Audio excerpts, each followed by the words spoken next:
Chaque jour, Charles et Carole vous présentent la leçon de l'école du sabbat.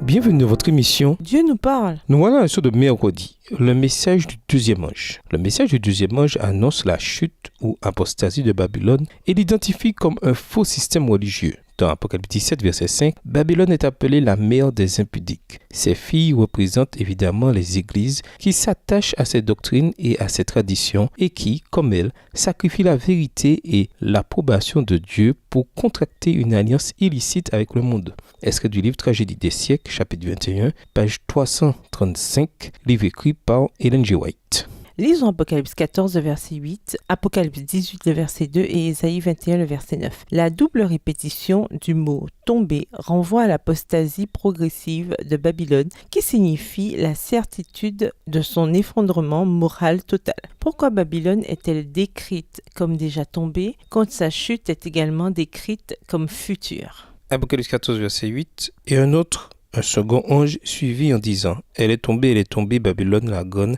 qui a abreuvé toutes les nations du vin de la fureur de son impudicité. » Apocalypse 18, le verset 2, il cria d'une voix forte disant « Elle est tombée, Babylone la grande, elle est devenue une habitation de démons, un repère de tout esprit impur, un repère de tout oiseau impur et odieux. » Ésaïe 21, verset 9, et voici, il vient de la cavalerie des cavaliers 2 à 2. Elle prit encore la parole et dit « Elle est tombée, Babylone, et toutes les images de ses dieux sont brisées par terre. » Dans l'Apocalypse, la Babylone des temps de la fin est une union de faux systèmes religieux qui inclut le catholicisme romain et le protestantisme apostat.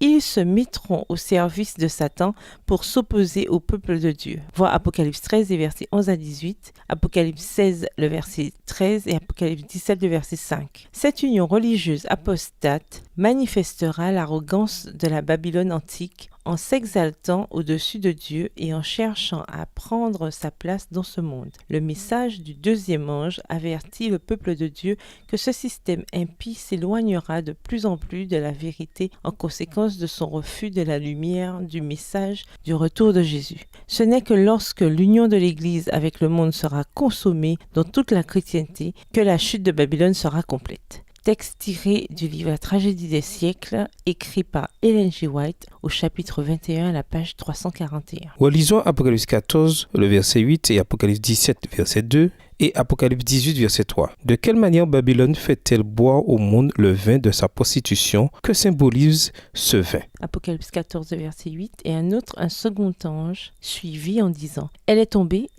Babylone la grande, qui a abreuvé toutes les nations du vin de la fureur de son impudicité. » Apocalypse 17, verset 2, c'est avec elle que les rois de la terre se sont livrés en impudicité, et c'est du vin de son impudicité que les habitants de la terre se sont enivrés. Apocalypse 18, le verset 3, parce que toutes les nations ont bu du vin de la fureur de son impudicité, et que les rois de la terre se sont livrés avec elle à l'impudicité, et que les marchands de la terre se sont enrichis par la puissance de son luxe. Apocalypse 17 décrit la Babylone des temps de la fin comme une prostituée enivrant les habitants de la terre avec le vin de son immoralité. Voir Apocalypse 17, verset 2. Le vin de Babylone désigne les faux enseignements et le faux évangile proposé par ce système religieux apostat. Aujourd'hui, tandis que de nombreuses églises protestantes, en accomplissement de la prophétie biblique, gomment rapidement les différences qui les séparaient jadis de l'église catholique romaine et se détournent de la vérité biblique, nous sommes témoins de l'influence corruptrice du vin de Babylone parmi le prétendu corps de Christ. L'évolution théiste qui est en contraste implicite avec la référence à la création dans le message du premier ange, les traditions théologiques qui remplacent le sola scriptura, une éthique revue qui abandonne les définitions bibliques de sexe, de mariage, etc.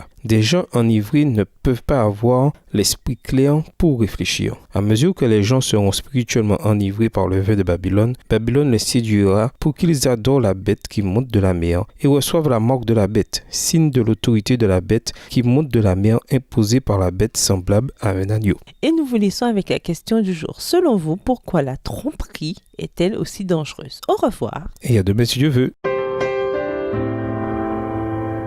Dieu nous parle. Chaque jour, Charles et Carole vous présentent la leçon de l'école du sabbat.